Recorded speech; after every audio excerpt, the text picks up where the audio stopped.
Today, let's talk about concessions. What are concessions and why do you need them and how do you get them? That's really what I want to discuss with you today. So, first of all, what are concessions? So, just so you can get the full picture there, concessions are when one party gives some consideration to another party. Usually, what we call it is a credit, right? So, if the buyer is asking the seller to give them a credit, and it's usually paid out at the end of closing and you're settling up the bill essentially.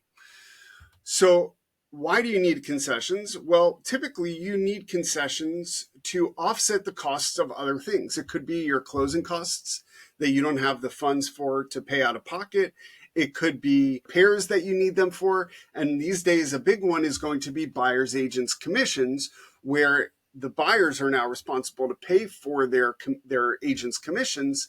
And if you don't get the seller to give you a concession or credit to help offset that cost, it's going to mean extra funds out of pocket for you. Unless, of course, you're taking this course and you're doing it all by yourself. And then you would just need it for repairs or closing costs and other things along those lines. There's really nothing else that you would need it for other than to just ask for it and maybe get help paying your down payment. So how does it really work? Well, typically what happens is when you are buying a house, let's say you're buying a house for $700,000, you are paying a full $700,000 towards that seller. You might be putting down a down payment of only 10% or 20%, and the bank is putting down the rest. But as far as the seller is concerned, they're getting a full $700,000 at the end of the day.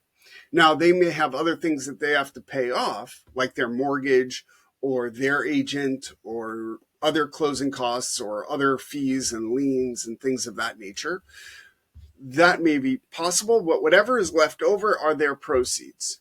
And so they want to get as much of a difference between what they have to pay off and what you're paying so that their proceeds are as great as possible. Now, if I go to a seller and say, hey, I'll buy your house for $700,000, but I want you to give me $20,000 back, effectively, they are getting $680,000. So there are some approaches where, especially nowadays with the buyer's agent's commissions, if the house is worth $700,000, you might put down $720, say, I'll buy the house from you for $720, but I want $20,000 back. So effectively, I'm still giving you the $700,000 that I would have given you if I didn't need the credit. And that's really what is going on here. And the way that it really works is that it's a credit towards your closing costs.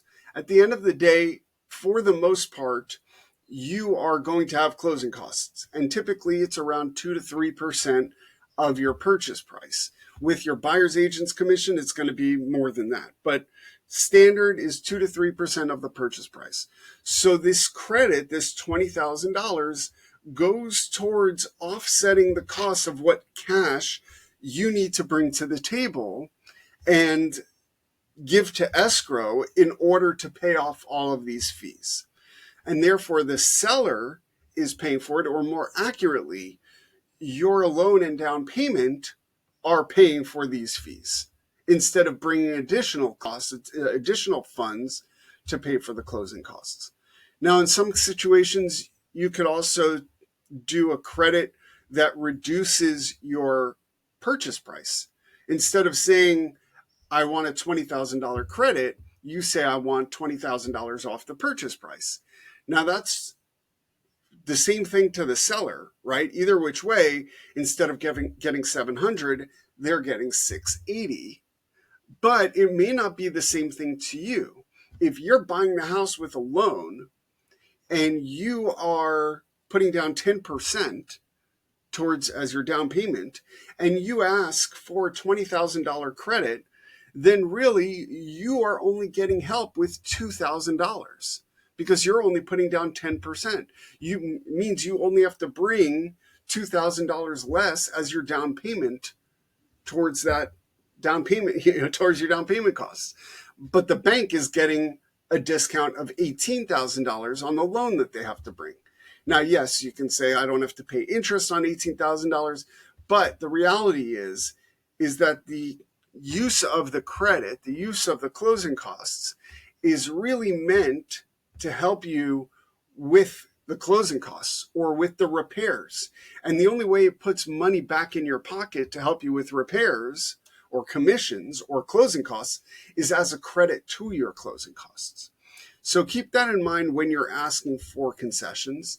Now, there is a threshold where the bank will not let you get more than a certain amount of credits, right? Any more than that, it may be, there are certain thresholds by law, I think, and there are certain thresholds by the lender statutes. Either which way, there might also be the case where you're getting so much money that you would have to get money back, right? Where they would actually have to send you money because all of your costs together were $15,000 and now you're getting $20,000 in credits and they have to give you $5,000. You by law are not allowed to get cash back from a purchase of a home. So, you have to be mindful of those things as to how much you're asking for. And if you go over those thresholds, then your only option would be to use it and put it towards the purchase price. Okay. So you do have that option there if you needed it, but most of the time you're going to want to take it as a credit towards closing costs. And the way you would do that, you can do it. You can ask for concessions, whether it's before and during your RPA, your offer situation, or you can ask for it when you're already under contract. And the different forms that you would do it with are either the RPA or the RR or the RRRR, which is the response to the RR, and the ADM. So just to go through a couple of them and where they are, where you would be asking for them. So this is the RPA. This is the most updated one as of today. This is from 12/24. And the credit here is on the second page where you say the seller credit to the buyer. And this is what you would ask for the amount to be credited back. And it would be for closing costs. That's it. Now you can also fill in some lines here, additional seller credit terms, right? And you can write, some other credits if you wanted to add additionally that you couldn't for some reason include here, but you do have that extra line. You would also be able to ask for them to pay your buyer's agent's fee right here. You would check this box and you would fill out how much the fee is meant to be. And if you really needed to, at the end of page 3 here, you have other terms. You can always put that in as other terms as well. So those are the places where on the RPA, you might be able to fill in this information, okay? Now the RR, which is similar to the RRRR, I'm just going to show you the RR here, but it is the request for repairs. And this is when you're going through your inspection and you're asking for either the repairs to be filled out or for it to be fixed before closing, or you can ask for a credit. Buyer requests that seller credit buyer X number of dollars at the close of escrow. Okay, and that's where you would put it in. You check this box and you'd ask for a number. Now, see the other video about how to fill out this form entirely, whether it's the RR or the offer. I have the other videos for that. But these are the places where you would be asking specifically for the credits for it. Now, on the RR, this is part of the contract, but it's generally not part of the contract that is going to be shown to the lender, because we never want to show the lender what's wrong with the property. We never want the lender to know that there's problems with it, because they're paying for the house too, right? So, you work out the problems. Don't let the lender know about it. So if you did work out a credit for yourself, then what you want to do is also, once the RR is signed and executed, you would fill out an addendum, which then states that the seller is to credit the buyer X number of dollars at the close of escrow towards your closing costs. And that's how you fill out the form, and you'd have the seller sign this as well.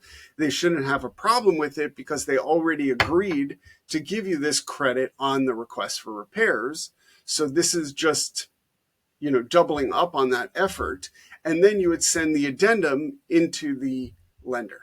Now, even if it didn't happen for the RR, you wanted a credit for any reason. Maybe there were delays. Maybe there was something else going on. If there was any reason that you wanted a credit, you can simply fill out an addendum and ask the seller for a credit that way. You don't need the RR in order to use an addendum for a credit. So those are the forms that, generally speaking, you would use to ask the seller for credit, and the reasons why you would need it and when you would do it. So hope that helps, and hopefully you should be able to get some money back. And just keep in mind, it all depends on the market that you're in. In a seller's market, it's going to be harder to get some credits because they'll probably have buyers lined up where if you don't want to continue without that credit, they'll just cancel your contract and go to the next one. In a buyer's market where there are very few buyers, then it's probably going to be a lot easier to work out some credit situations and maybe even get all of your closing costs paid for by the seller. Good luck, and I'll see you in the next video.